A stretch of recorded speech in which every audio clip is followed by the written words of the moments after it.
कुमार जी और प्यारे बच्चों, जिंदगी जीने का मकसद खास होना चाहिए। जिंदगी जीने का मकसद खास होना चाहिए और अपने आप पे विश्वास होना चाहिए। जिंदगी में खुशियों की कोई कमी नहीं, बस जीवन जीने का अंदाज होना चाहिए। हम जो अपना जीवन जीने का अंदाज है ना, जो जीवन शैली है, हमें वही दुख देती है, वरना हमारे जीवन में कोई दुख नहीं। दुख हम खुद बनाते हैं। जिंदगी बहुत सरल है, बिल्कुल सरल है, लेकिन उसको कठिन हम खुद बनाते हैं। आपने एक नाम सुना होगा, विवेकानंद। सुना है? सुना होगा नाम? उनका नाम था स्वामी विवेकानंद। वैसे तो नरेंद्र था उनका नाम, परंतु रामकृष्ण के वे परम शिष्य रहे और उन्होंने फिर उनका जब कोई व्यक्ति किसी विशेष पद को प्राप्त करता है तो उस पद के हिसाब से उनका नाम होता है। तो स्वामी विवेकानंद, इसका नाम का अर्थ है स्वामी। स्वामी उसको कहेंगे जो अपनी इंद्रियों का मालिक हो, अपनी इंद्रियों पर जिसको काबू हो। काम, क्रोध, लोभ, मोह, जो हमारे काम इंद्रिया है ना, 5 है कर्म इंद्रिया, तो उन पर हमें पूर्ण कंट्रोल होना चाहिए, हम उनके स्वामी होने चाहिए। तो स्वामी विवेकानंद अपनी इंद्रियों के स्वामी थे, इसलिए उनका नाम था स्वामी विवेक। विवेक उसको कहेंगे जो सही को सही और गलत को गलत जान ले, पहचान ले, निर्णय कर ले, उसको विवेक कहते हैं। विवेक सत्य विद्या को कहते हैं। तो उनके पास वो सत्य विद्या थी, इसलिए वो स्वामी विवेक। फिर आनंद, जिस व्यक्ति के पास विवेक होगा ना, वो हमेशा आनंद में रहेगा, तो इसलिए उनका नाम था स्वामी विवेकानंद। और देखिए बच्चों, जैसे आजकल एक बात सुनने मिलती है, भाई स्त्रियों को जो है ना पुरुषों के समान दर्जा मिलना चाहिए। सुनते हो ना कि स्त्री पुरुष समान है। क्या समान है?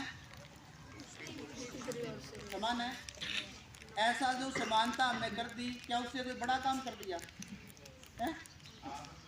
अरे कुछ बड़ा काम कर दिया? स्त्री और पुरुष समान कभी नहीं हो सकते। अब आपको सीधी बात करें, स्त्रियों का दर्जा पुरुषों से कहीं ऊपर है। 10 जो अध्यापक हैं, 10 अध्यापक एक बच्चे को जितना बदल सकते हैं उतना एक पिता बदल सकता है, और 10 पिता जितना एक बच्चे को बदल सकते हैं ना, उतना एक माता बदल सकती है। प्राचीन काल में नाम आपने सुना होगा, कुंती पुत्र गांधारी पुत्र। माँ के नाम से बच्चों की पहचान होती थी। तो माँ का जो रिश्ता है ना, वो सबसे ऊंचा है, क्योंकि जो बच्चा है ना उसको बनाने वाली माँ ही होती है। बाप से 10 गुना ज़्यादा माँ का महत्व होता है, क्योंकि वो उसके शरीर का अंश है।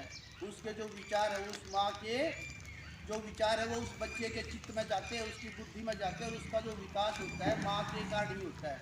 इसलिए माँ को जो ये कह रहे हैं समानता का अधिकार, समानता नहीं, वो तो बहुत ऊंचा स्थान है माँ का। तो और माता पिता पूजनीय होते हैं, हमें प्रतिदिन उनको प्रणाम करना चाहिए सुबह उठकर। जिनके सिर पर माँ बाप का आशीर्वाद होगा, हाथ होगा, वो कभी परेशान दुखी नहीं होंगे। प्रातः पूजनीय होते हैं आचार्य माता पिता, तो उनकी हमें सेवा अवश्य करनी चाहिए।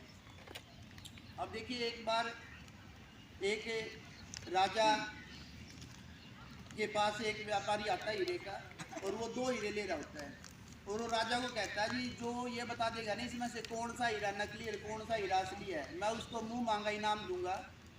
अगर नहीं बताया तो मैं मुंह मांगा जुर्माना भी लूँगा। तो राजा ने अपने राज्य में घोषणा करवाई कि भाई बहुत चोरी है हमारे राज्य में, वो बता देंगे। उन्होंने देखा बिल्कुल हूबहू बनावट में, आकार में, वजन में, सब में समान था। तो उन्होंने देखा पर वो निर्णय नहीं कर पाए कौन सा हीरा नकली है और कौन सा हीरा असली है। दिन की दोपहर की बात थी। तो उस सभा में राजा कहता, भाई क्या हमारे राज्य में कोई भी ऐसा विद्वान नहीं जो ये बता दे कि कौन सा हीरा असली और कौन सा हीरा नकली है। तो इस भीड़ में से एक अंधा व्यक्ति आता आगे, और वो अंधा कहता जी एक मौका मेरे को दिया जाए, मैं शायद हो सकता है बता दूं। तो लोग बड़े हंसे, आप भी ऐसा ही करोगे? जिनका दो आंख वे नहीं देख पाई, वो अंधा क्या देखेगा, क्या बताएगा?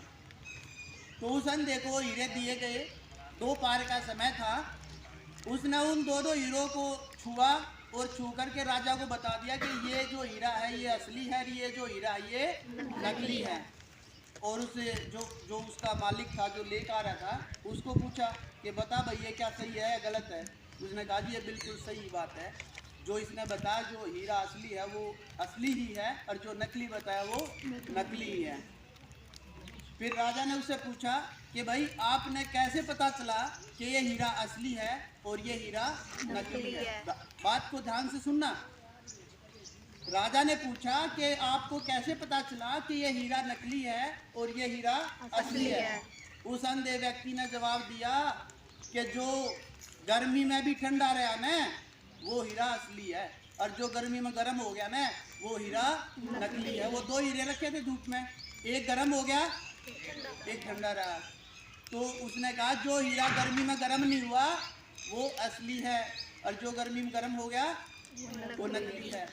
इस कहानी का उद्देश्य आशय ये है बच्चों कि दुख में घड़ा दुखी ना होए और खुशी में घड़ा उछले को न, समान रहे तो असली हीरा है।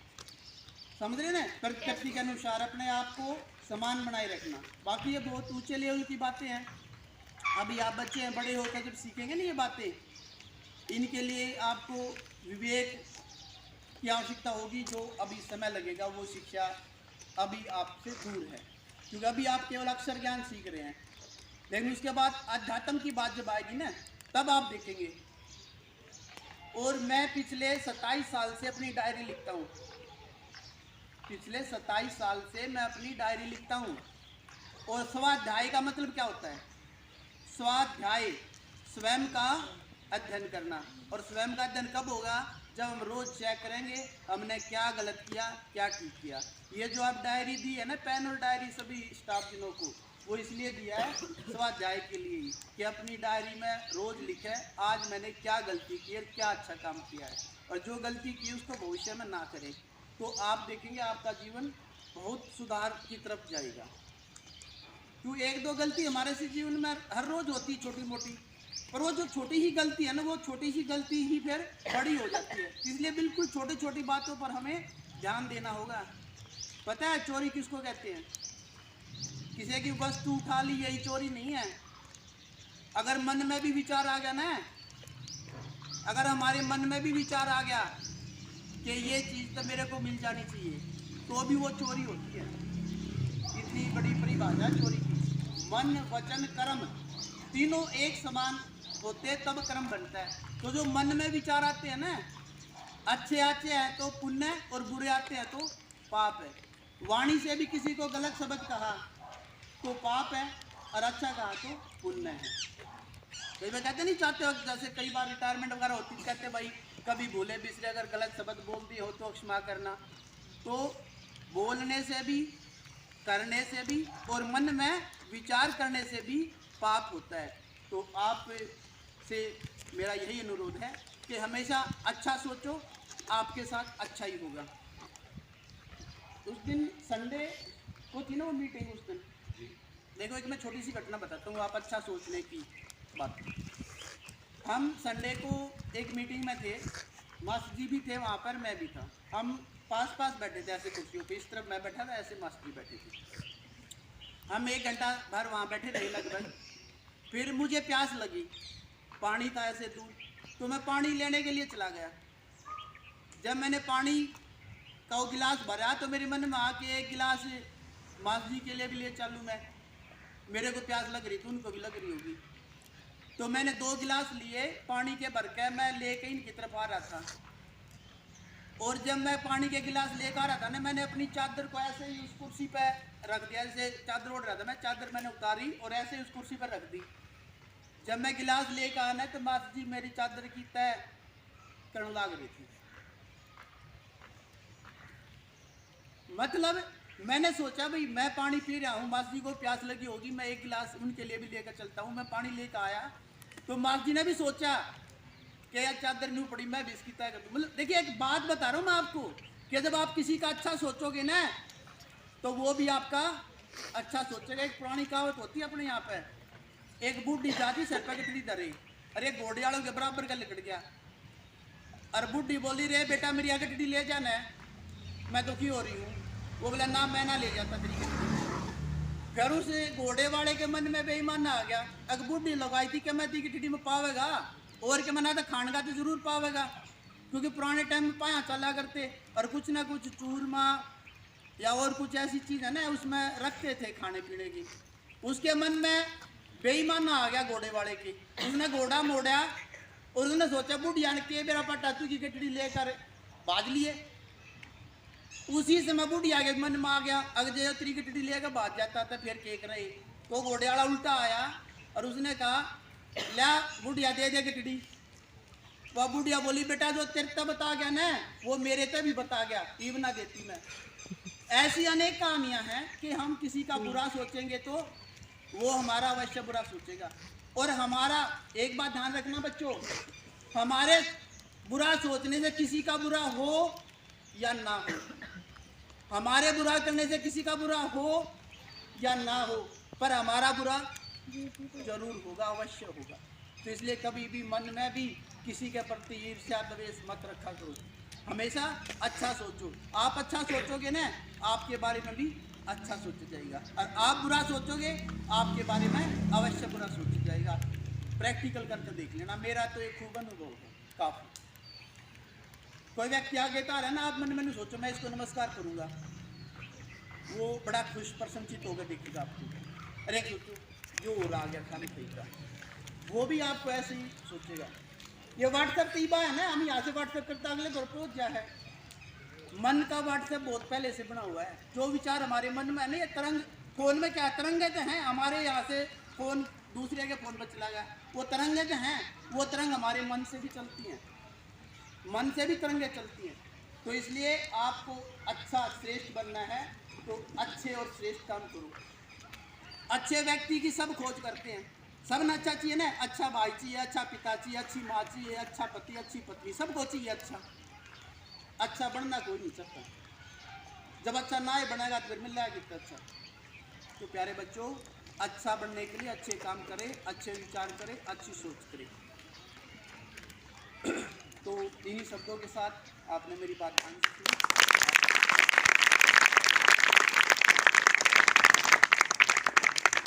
एक घोषणा दीपक की ओर से है। वैसे देखिए दीपक इस समाज के लिए बहुत कुछ कर रहा है, मैं तो उसका साक्षी हूँ इसके कार्य का। जब भी किसी को जरूरत होती है ना, 1000-2000 की बात छोड़िए, लाखों तक की मदद करते हैं बच्चों की। किसी बच्चे का एडमिशन हो रहा है, उसको पैसे की जरूरत है, लाखों रुपए तक की मदद दीपक ने करी है, तुरंत उसको पैसे दिए भाई के एडमिशन। अभी ये इसने ऐसा क्यों किया, जब ये भी स्कूल में पड़ा हुआ है तो जब इनाम मिल रहा है, इनाम फर्स्ट सेकंड थर्ड नहीं मिल रहा है, बाकी सबको नहीं मिलते, तो इनके मन में ये चीज़ थी कि काश सबको मिल रहा है, मेरे को मिलना चाहिए था, पर वो नहीं मिला, नहीं हो पाया। फिर इन्होंने जब इनका ठीक सामर्थ्य हुआ कि भाई मैं 10 रुपये दे सकता हूँ, तो इन्होंने फिर सबको देना शुरू किया। अब ये तीसरा साल है हमारा लगातार, सबको स्टेशनरी दे रहा थी। फिर उससे भी हमने एक स्कूल से शुरू किया था, आज 5 स्कूलों में दे रहे हैं। अब 5 स्कूलों के लिए स्टेशनरी आप रखी जो ये आपको दी है ये, और 5 स्कूलों को स्टेशनरी दी है।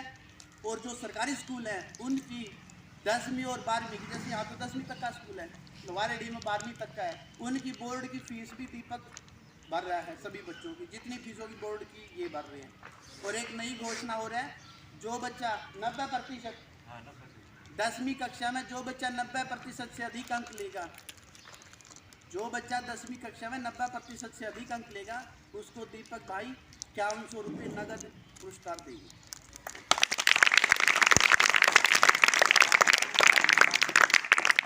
और शिक्षा के लिए जब भी कभी आपको किसी चीज़ की जरूरत हो तो आप बेशक भले ही फ़ोन ही कर देना, आपको हर अवश्य मदद मिलेगी। हाँ, जो लड़का लड़की 10वीं करके जाएगा और उसको 11वीं 12वीं में कहीं प्राइवेट स्कूल में पढ़ना है, जो फर्स्ट आएगा 90 से ऊपर, जो 90 से ऊपर, जो 5100 जिसको कह रहे ना, उसको 5100 प्लस पढ़ाई का 11वीं 12वीं का पूरा खर्चा दीपक की तरफ।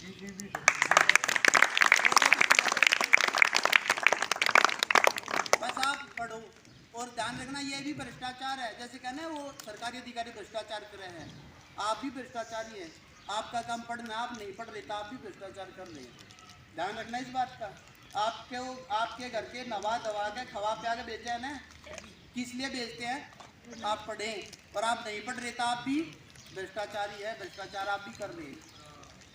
तो आप ईमानदारी से अपने कार्य को करो। ठीक है, धन्यवाद।